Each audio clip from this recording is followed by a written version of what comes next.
Y'all aren't ready. Do it! Oh, Pecha Kucha! I need a smoocha! Give me a boocha! In yours. Okay, we're back, and we have another presenter tonight. I'm gonna act sophisticated because y'all are acting real sophisticated right now, making me feel a little out of place. Look, you just gotta love me or leave me, and this is all you get. All right, I love you, all of you. So I'm excited about this next presenter because he is from my old stomping ground, the City Paper. Yes, Stegelin. Woo!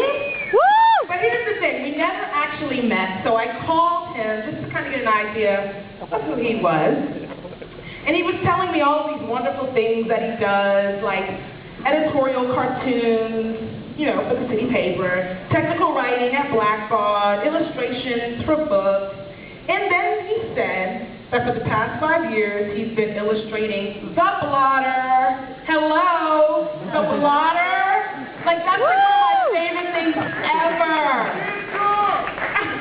Total celebrity status in my world, this one, really. You know, everyone's had a good chuckle or two about The Blotter. We read it, we laugh. So now I feel like this guy is like #1, like he's awesome, he's like a celebrity, I should get his autograph, only because I need to schmooze with him just in case I end up in The Blotter. Please make me look good if you can.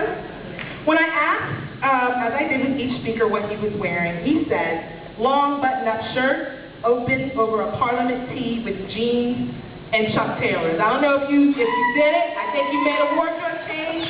But Steve Stegelin, you rock because The Blotter rocks. Here's Steve Stegelin.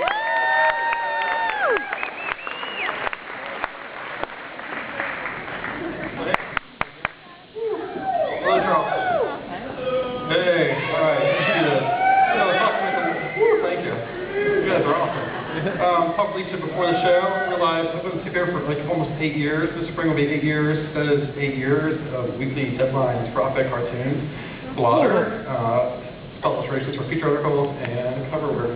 Before that, I did Boondoggle, which was a select comic. It started off as a campus paper. Thank you. Thank you guys rock. And then turned into a comic book, and then turned into a web comic.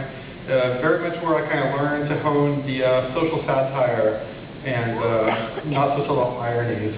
So definitely, it had its following, but definitely a cult following. Thank you.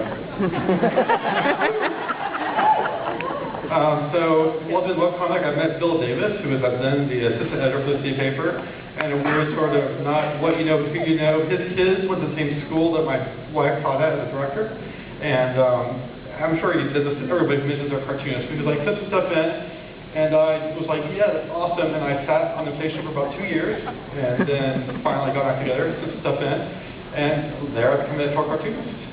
He and I used to bounce ideas back and forth on a weekly basis, and this was the one that kind of proved we had an audience, because we ran this, and Civil War reenactors were not amused, and they wrote in from far away in Louisiana, and they were very gentlemanly. They dressed up the Varna, the editor, as a madam. So it was very good to have, you know, angry but polite gentlemen, right? And now I've got pretty much free reign to do whatever I want on a weekly basis in the paper. The local topics are the ones that I kind of enjoy the most, and probably hopefully the ones that resonate most with you guys as readers. You can find countless other cartoonists doing national politics or global stuff, but nobody's willing to take the Yorktown or the Crosstown. So a few years in, the City Paper, I got an invitation to do some more stuff for the Statehouse Report, which was all, the caveat being it had to be only state topics. At first I was like, man, what am I going to do? But then I remembered I live in South Carolina. That should be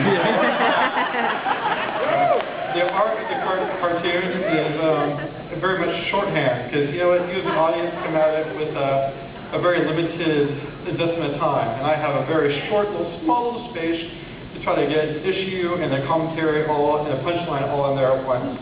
It's always very good, though. Well, I like to do topics and stuff. To also have like a cast of characters to work with. Bush was a great one to start off with, and he wrote no material, he was fun to draw, and he had a supporting cast. They included Dick Cheney, and then the guy who blows him up in the face, and then get an apology from the same dude. After Bush left office, I was really concerned, like, who's going to fill that void? You know, Bush did all the work for me. Sanford started stepping up a little bit. He did the whole presidential bid. thumbing his nose or middle finger at money from Barack Obama. And he still wasn't quite star level yet. He was getting there, but then something else happened. You know, he took the high competition trail, and came back. He's like a he rocked it.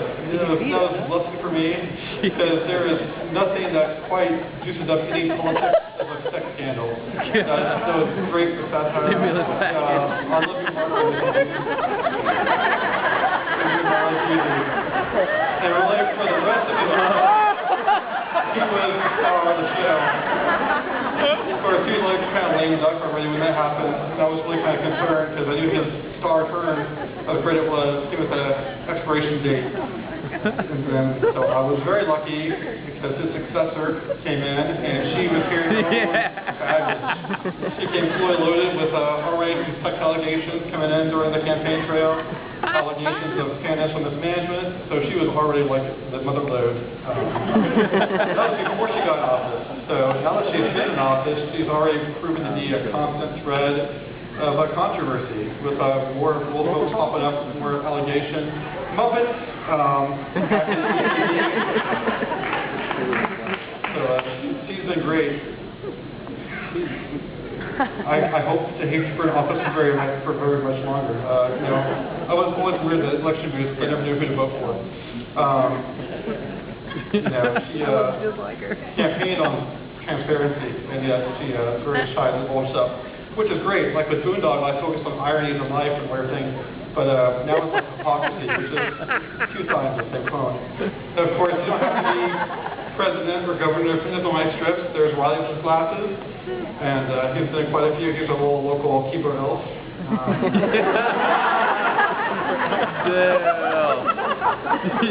Lindsey Graham. I always kind of pictured him, the little illegitimate love child that's overfed and droopy dog. Definitely influences my design. And of course, you don't have to be, you know, there's all kinds of different people that end up in my pen. The art of the caricature is very hard. I have to go through very multiple drafts before I kind of what I like. And really, it's not supposed to be a portrait or exact likeness, obviously. It's kind of supposed to kind of get the essence of the politician down into some wonky little cartoon form. And really, the whole idea of the strip is to just make a point. And that elephant and donkey are two of my favorite characters to do. If you read my script, you've seen them a lot lately. You know, they are the epitome of shorthand. And like I said, shorthand is definitely a key to the whole political thing, because Thomas Nass was a kind of godfather. He created it. I like to thank a lot of people up here, but most of all, I like to thank the message boards at people.com for keeping me very humble. For every 5 of you out there who like something, there's a guy like this dude. You know, the goal of the strip is to listen to the response. If it makes you laugh, that's good. If I make you angry and you rip up the paper, that's good. If you vomit violently, I worry about you. I also want to say, see here at Wando High School PTA, I know it's been a good year, and I hope all's forgiven. I had no idea your principal's name was Lucy. I apologize. Thank you. Stay creative.